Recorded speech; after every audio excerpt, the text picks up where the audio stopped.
اگر آپ پروٹسٹنٹ مسیحیوں کا کلام مقدس اور خانہ فہرست دیکھیں تو آپ دیکھتے ہیں کہ پہلے 3/4 حصوں کا مجموعہ عہد عتیق کہلاتا ہے۔ اگر آپ فہرست کتب پر نظر دوڑائیں تو آپ دیکھیں گے کہ یہ 39 چھوٹے کاموں پر مشتمل ہے، جسے 4 اہم حصوں میں تقسیم کیا گیا ہے۔ پہلے 5 تورات کہلاتے ہیں، اس کے بعد تاریخی کتابیں، پھر شاعرانہ کتابیں اور آخر میں انبیاء کی کتابیں۔ اب یہ آسان معلوم ہوتا ہے، لیکن دراصل یہ زیادہ پیچیدہ اور دلچسپ ہے۔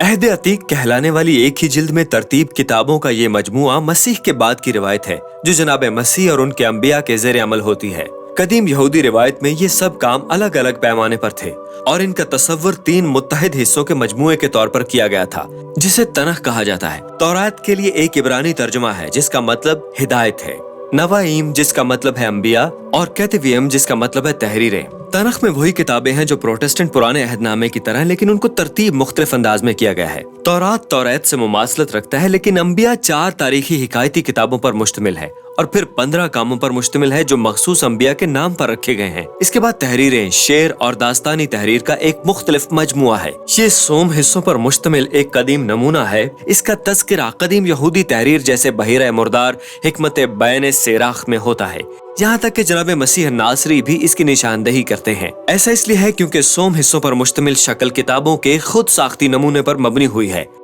اگر آپ توجہ فرمائیں تو آپ دریافت کریں گے کہ ہر کتاب کو متقابل حوالہ جات کے ذریعے مربوط کیا گیا ہے، جو ہر بڑے کام کو سوم حصوں کے مجموعے سے جوڑتا ہے۔ تو یہ سب کتابیں کون اکٹھا کرتا ہے؟ یہ ایک طویل عمل تھا۔ کچھ نامور شراکت دار حضرت موسیٰ اور حضرت داؤد بادشاہ ہیں، لیکن زیادہ تر مصنفین گمنام ہی رہے۔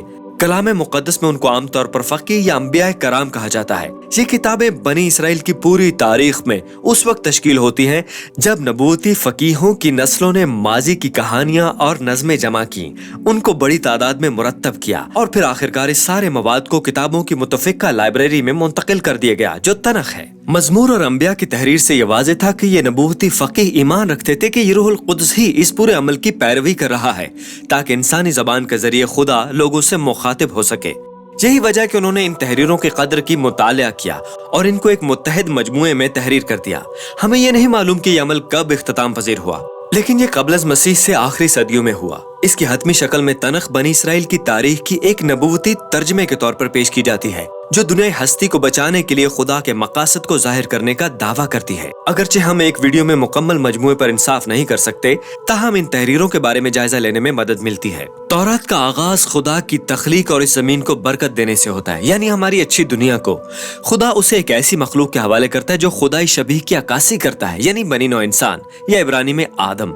خدا بنی نوع انسان کو اس دنیا پر تخلیق، بادشاہوں اور رانیوں کی طرح حکومت کرنے کے لیے مقرر کرتا ہے۔ سوال یہ ہے کہ کیا وہ اچھے اور برے میں فرق کے لیے خدائی حکمت پر بھروسہ کریں گے یا نہیں، یا قبضہ کریں گے اور خود مختاری سے اچھے اور برے میں فرق کریں گے۔ لیکن بنی نوع انسان کے ساتھ ایک اور مخلوق موجود ہوگی، ایک پراسرار سام۔ یہ خالق حقیقی کے خلاف سرکش ہوتا ہے، اور یہ بنی نوع انسان کو بے وقوفانہ طور پر خدا کی سخاوت کے خلاف سرکشی کرنے پر مجبور کرتا ہے۔ نتیجتاً بنی نوع انسان اپنی زندگی سے الہی وسائل کھو بیٹھتا ہے اور برکت کے باغ سے نکال دیا جاتا ہے تاکہ ایک ہیبت ناک بیابان میں سکونت کرے۔ وہاں سے بنی نوع انسان اچھے اور برے کی تعریف کرتا اور پھیلاتا چلا آیا ہے۔ وہ تشدد اور جبر سے 2-4 شہر بناتے ہیں۔ یہ سب بابل نامی شہر کی بنیاد رکھتا جاتا ہے، جہاں لوگ خود کو خدا کے مقام تک لے آتے ہیں۔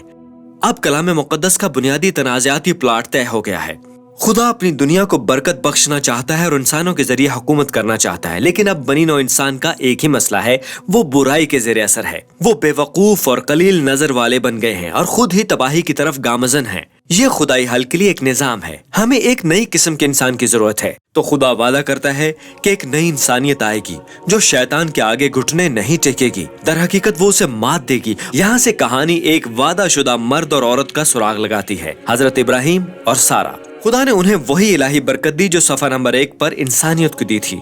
تو وہ بائبل کو چھوڑ دیتے ہیں تاکہ ایک نئی باغ کی بابت زمین کی طرف جائیں، جو کہ خدا نے اپنے خاندان کو دینے کا وعدہ کیا تھا۔ اس کے بعد حضرت ابراہیم کے خاندان کی کہانی ملتی ہے۔ 3 نسلیں، حضرت ابراہیم، حضرت اسحاق اور حضرت یعقوب، ان کے بعد ان کے 12 بیٹے۔ ہماری امیدیں بلند ہیں، اور جب تک ہم ان کی نہایت غیر فعال اور تباہ کن خاندانی کہانی کو نہ پڑھیں، وہ جھوٹ بولتے ہیں، دھوکہ دیتے ہیں، ایک دوسرے کو قتل کرتے ہیں، فحش واقعات کی تو بات ہی نہ کریں۔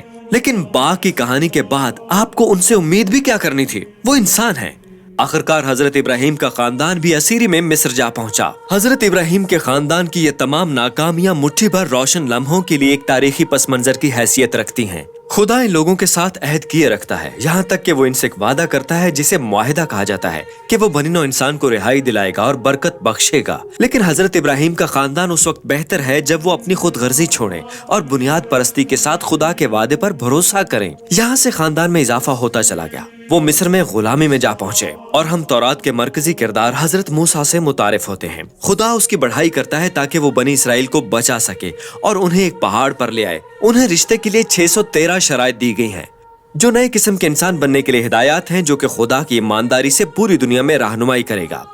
हजरत मूसा ने इस सारे वाक़े को पाए तकमील तक पहुंचाया क्योंकि वो बहुत अच्छे थे। वो एक खातमी नबी हैं जो कि बनी इसराइल को खुदा का कलाम सुनाते थे।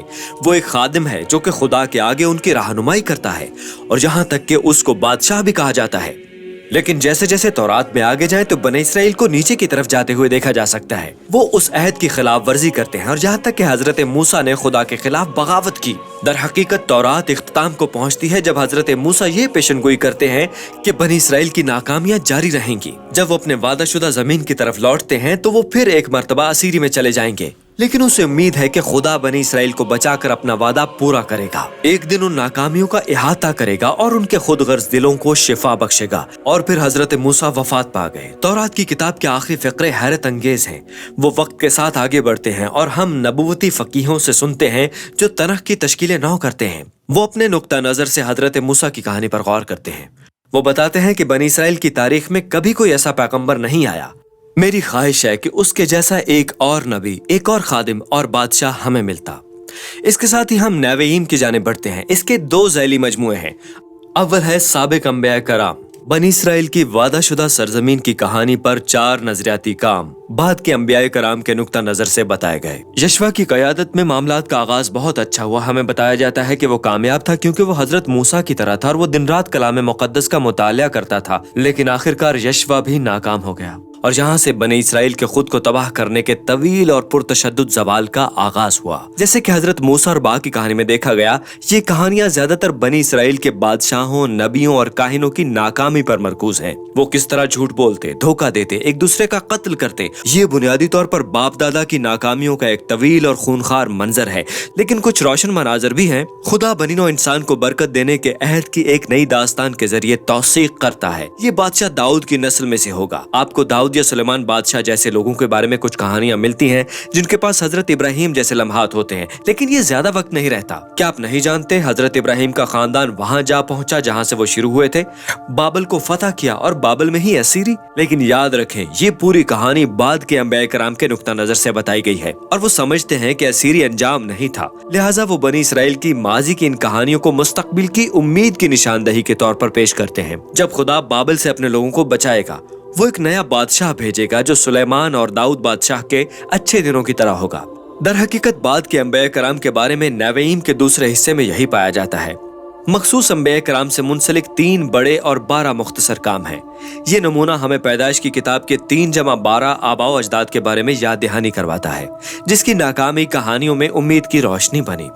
ये नबुव्वती किताबें हवाला जात से भरी हुई हैं, जो कि तौरात और अंबिया कराम के नुक्ता नजर से मुंसलिक होता है और फिर वो आगे कहानी लेकर चलते हैं। बनी इसराइल के अंबिया कराम को हजरत मूसा की तरह होना था। कदीम बनी इसराइल पर नाकामियों और बदउनवानी के इल्जामात और उनको बुरे नतीजों पर खबरदार करना है। खुदावंद का अजीम दिन जो कि शिकस्त और बाबल में असीरी पर खत्म हुआ।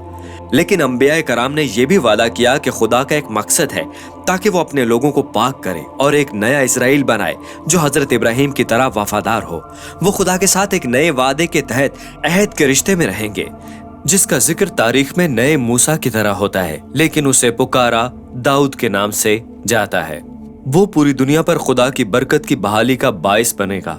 नवेईम का इख्तिताम तौरात की तरह ही है। तरह के नबुव्वती फकीहियों की तरह से एक तहरीर दी गई है। वो अब तक की पूरी कहानी पर दोबारा से नजर दौड़ाते हैं। वो मुताला करने वालों से दरखास्त करते हैं कि मूसा की बाबत एक नए नबी की आमद मुतवक्के है, जिसको वो एलिया के नाम से पुकारेंगे। वो अपने लोगों को पाक करने और बचाने के लिए इसराइल के खुदा की आमद का ऐलान करेगा। आगे बढ़ते हुए हम तनख के तीसरे और आखिरी ज़ैली मजमुए की जानिब चलते हैं, केतुबिम, जो कि फकीहों का एक अनोखा मजमुआ है। हर एक को तौरात और अंबिया कराम के कलीदी मौज़ूआत से जोड़ने के लिए तैयार किया गया है और उन्हें मजीद हवालाजात के जरिए तरक्की की तरफ ले जाएंगे। मिसाल के तौर पर ज़बूर की किताब को 2 नज़मों के जरिए मुतारिफ कराया गया है जो तौरात और पैगंबरों के आगाज के लिए मरबूत हैं। पहले ज़बूर में हम एक रास्तबाज से मिलते हैं जो कि एक नए जश्वा के तौर पर बयान किया गया है, एक कामयाब कायद जो कि कलाम मुक़द्दस पर गौर करता है। वो उस बादशाह की तरह होगा जैसा हजरत मूसा ने वादा किया था और वो बागे बहिश्त में अब्दी दरख्त की तरह है। फिर वो दूसरे ज़बूर में इस किरदार की निशानदही करता है, वो बादशाह जिसका वादा किया गया था, दाऊद की लड़ी से इब्ने खुदा, जो कि मुल्कों में बुराई को शिकस्त देगा और अक़वाम आलम में खुदा की बरकत बहाल करेगा। ज़बूर की किताब का आखिरी हिस्सा खुदा के लोगों को ये सिखाता है कि वो मुस्तकबिल की उम्मीद के मुंतज़िर रहते हुए दुआ मांगे। फिर हिकमत की किताबें हैं जो तौरात और पैगंबरों की कहानी के जरिए उठाए गए कुछ इंतहाई मुश्किल सवालात को बयान करती हैं। लिहाजा तौरात में अमसाल की किताब हजरत मूसा की तरह है। खुदा पर ईमान रखना, वफादार और फरमाबरदार रहना ही आपको अमन और कामयाबी दिलाएगा। लेकिन फिर वाज़ और अयूब की किताब बनी इसराइल की पेचीदा तारीख को बयान करते हुए बताती है कि ये इतना आसान नहीं है। ये तीनों किताबें गहरी बात करती हैं कि खुदा के अच्छे और उलझी हुई दुनिया में दानिशमंदी से जिंदगी बसर करने का मतलब क्या है। तनख की आखिरी 2 लिखी जाने वाली किताबें अहम किरदार अदा करती हैं। दानियल नबी की किताब बनी इसराइल की नाकामी और मसाइब की तवील तारीख को दुनिया के लिए उम्मीद के एक नए दरवाजे के तौर पर बयान करती है। एक दिन तौरात और अंबिया कराम का वादा किया हुआ इंसान आएगा। वो बनी नौ इंसान की जानवर सिफ्त बुराइयों के बोझ तले रौंदा जाएगा, लेकिन फिर खुदा उसकी बड़ाई करेगा और उसे उठाएगा कि पूरी कायनात पर इलाही कुदरत के साथ हुक्मरानी करे। आखिरकार तौरात की किताब इब्तिदा से इसराइल की जिलावतनी से वापसी तक तनख की पूरी कहानी बयान करती है। मुसन्निफ खुदा के दाऊद बादशाह से किए गए एक मुस्तकबिल के बादशाह के वादे पर गौर करता है जो एक नए यरूशलेम में खुदा के लोगों का मिलाप करवाएगा और कौमों को खुदाई बरकत से नवाजेगा। तवारीख की किताब में आखिरी सत्रों को पूरी तरह तनख के कलीदी मतन के साथ मरबूत किया गया। वो असीरी से हतमी वापसी की उम्मीद को जिंदा रखते हैं, एक इसराइली की आमद की तरफ इशारा करना जिसका खुदा उसके साथ है ताकि वो आसमान पर जाकर नए यरूशलेम को बहाल करे। कहानी इस तरह इख्तिताम पजीर होती है। तनख कदीम इब्रानी किताब का एक उम्दा और खुद से तैयार किए गए नमूने का मजमुआ है।